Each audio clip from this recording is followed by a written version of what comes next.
I'm Priska, and welcome to the second episode of The Market, a podcast or a bunch of audio files where I discuss the current happenings across a host of industries tailored to those we market to and for. On today's episode, I'm talking all things Glossier, a beauty brand founded by Emily Wace. Emily is a boss in so many ways. I love women that are killing it. I love women that just do something that they're completely passionate about. And it shows because Emily Wace launched Into the Gloss in 2010, September 2010, which is clearly a very relevant part of Glossier's marketing strategy. And I'm sure it's helped her pull her readership in from Into the Gloss to Glossier, and carry over that community, that tribe that she has. That is like a cult. It's like a cult-like tribe. It's pretty intense. Glossier is one of the most present, forward-thinking, and active beauty brands to launch on social today. Now that's pretty impressive for a beauty brand. Yes, she's had $1 million investments, but Glossier's marketing strategy has a lot to do with their compassion for people's skin and makeup needs. So let's get into it. According to Sprout Social, 75% of people purchased a product because they saw it on social media. And Glossier is based in the States, and I'm from East London. If you're still wondering whether social media is ROI positive, have a listen, because this will kind of kill any doubts, I hope. So in celebration of Glossier's first brick and mortar in LA, this episode will cover what small and big businesses can learn from Glossier, their marketing strategy, and all of the bits in between. So have you got your notepads ready? Yeah, that silence was you to like grab a piece of paper and a pen if there's not one, because I'm going to whiz through. I'm going to try and go as peaceful and as slow as possible, but let's get to it. So number one, empathy and attention. I previously mentioned how invested people clearly are on social media, which is influenced by the mobile-centric world that we currently live in. So if you're empathetic enough and can be bothered to nurture your community as you would do your friendships, then you're off to a good start. The team that run Glossier social media accounts bloody love their job. And it shows. And yes, I said team because it does take a village to be consistent. There are many facets of social media, from strategy to content to community management to customer service. There's so many different layers that if you do not have more than one person on your social media team, then you're neglecting something that could definitely bring you in so much more money, because you have the potential to tap into a global customer base. Number two, tagline. First of all, a lot of people tell me, why is this second? Like, why did you not mention it first? Brand managers will probably hate me, but I believe in optimizing your tagline. I believe that you should switch it up every 6 months if the one you have isn't resonating with your tribe, or it's not being mentioned at panels or in your press features. You've heard, I myself as a marketer have heard many marketers discuss purpose, value, what you stand for. And Glossier were very smart about what they stand for, and it shows in their tagline, which is skin first and makeup second, which reflects their product line. However, it presents a much bigger obsession, and that's lifestyle. Everyone matches one product with another product. That's just something people do. You don't just use one product, one brand standalone and don't use anything else. People combine a variety of things together to define the individual style. And Glossier comprehend this. And they know that some people will go to MAC, some people go to Estee Lauder for makeup. And that's cool. They're cool with that. But as long as they have a Glossier priming moisturizer, then they're also satisfied, right? Number three, original content. Now, I love original content, maybe because my agency connects companies with culture using social first high quality content. Maybe that's why, bit biased, whatever. But nonetheless, Glossier do really, really good at this. I'm blown away by how they combine high quality and something that was taken through an iPhone. They find that true balance. And as a brand, if you are not doing anything original, you are only going so far. We have companies like Netflix and BET that will contest and stand up for original content and tell you that before they had original content, no one was checking for them. So the fact of the matter is, curation can occur at any time. You know, anyone can pull a bunch of images from different profiles, different people's channels, from different feeds, and post that on social media. Everyone can do that, but original content is that point of differentiation. Their target psychographic are those with a millennial mind. You know, they're not biased. They are very inclusive of age, whatever ages, race, and body type. So it's hard to just say this is their target audience. I believe they target anyone who's got a mindset that wants to, that is pro skin, pro makeup, and pro-choice, body positivity, all of that. And as long as they can build a community who care about those things, then I believe that that's their target audience. But with regards to original content, they took swatches and completely flipped it. You know, although they do have product shots, they do contextualize their content. And they do this by showing a vast array of skin tones. You know, every season they show their product in a similar setting to those that they are targeting, you know, and they do this in a variety of places. So from bathrooms to bedrooms to sets, in the car, you know, in the Uber on the way to the wing, you know, they know who they are targeting. And I'm sure you guys get the point at this point.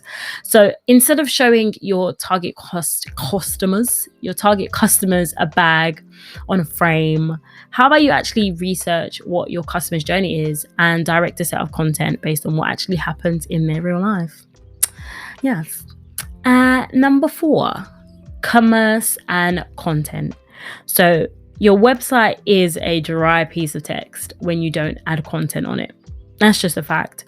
And Glossier have mastered how to bring emotion to the center stage. Again, they are very smart about the women they feature.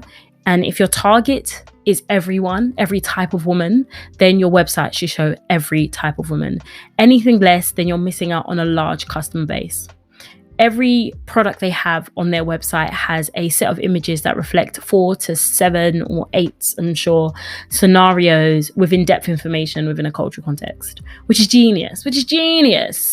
And it's obvious that product-led storytelling that is movable, content that's movable is clearly their strategic foundation, which is user-focused. Their website is user-focused, mobile-first, and completely personalized, and it's so well targeted.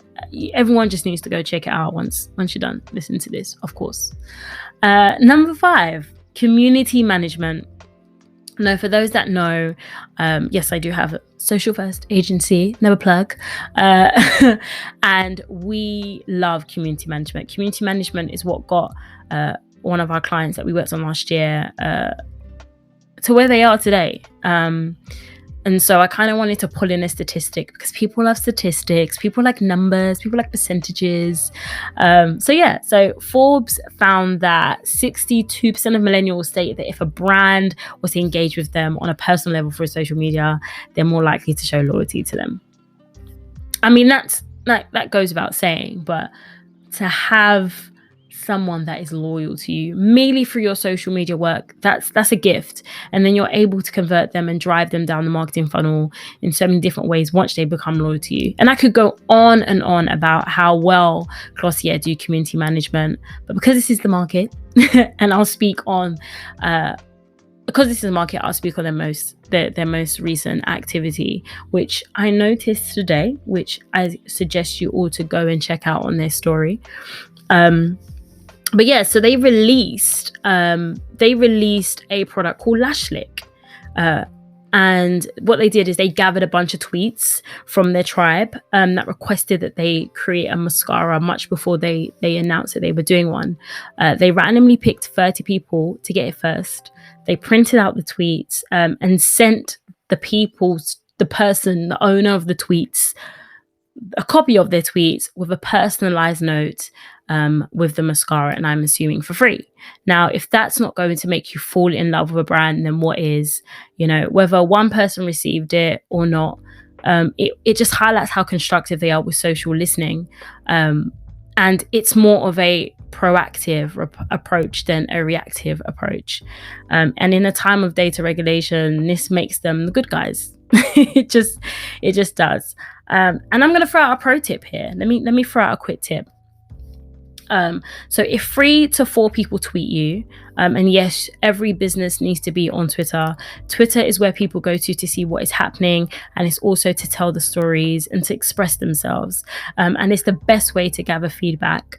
But anyways, I digress. So if you find 3 people that are really engaging with you, send them a DM. And ask for their email address to send them an e-card, or their home address or PO box address, and send them something personalized, because this is how you build word of mouth. It's a no-brainer. So that was 5. But because I'm Priska and I'm extra, I'm going to give you guys 2 more. So 5.5. Or should I say 6? Not everything marketing related has to be about your product. I previously mentioned lifestyle. And if you're signed up to Glossier's email list, you actually receive free wallpapers. And they make this known via their Instagram stories. So Instagram stories completely flipped the script. They completely flipped the script, and they are always redesigning, redeveloping, optimizing the platform every other day. So if you're not on Instagram stories, then you need to jump on it now. Snackable content is great for crowdsourcing and getting feedback.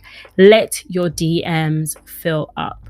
And going back to Glossier giving out free wallpapers, who would not want a very cool design or some pink on their wallpaper?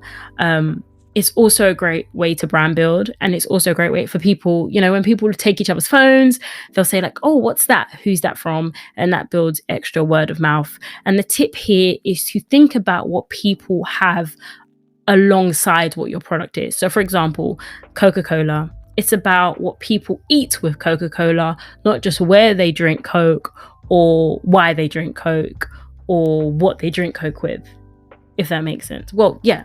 What they drink Coke with. So in summary, Glossier completely wins in terms of marketing for me, because they're continuously evolving at the speed of their customers. They're truly moving with the market, and a company you can tell that has meetings and actually does what they discussed in their meetings. They don't just have meetings for no reason. So I suggest you all check out Glossier and just align it with what I've said. Hopefully this has been a very constructive episode for you guys. I did it off the bat. I've recorded this May the 14th. They are opening their brick and mortar tomorrow, which is May the 15th. So this will be in alignment. Thank you for listening. If you want to get in touch with me, I'm Priska Moyesa on every single platform. That's PRISCAMOYESA on everything. And until next time, take care. I'm bringing it back really quickly because I said I'm going to give you 2 more, and I gave you 1 more. Well, I gave you 2, but I put them all in 1. So just a disclaimer, that was 2. So that was wallpapers as that extra piece of lifestyle in attachment to what you're already doing, and Instagram stories. Peace out.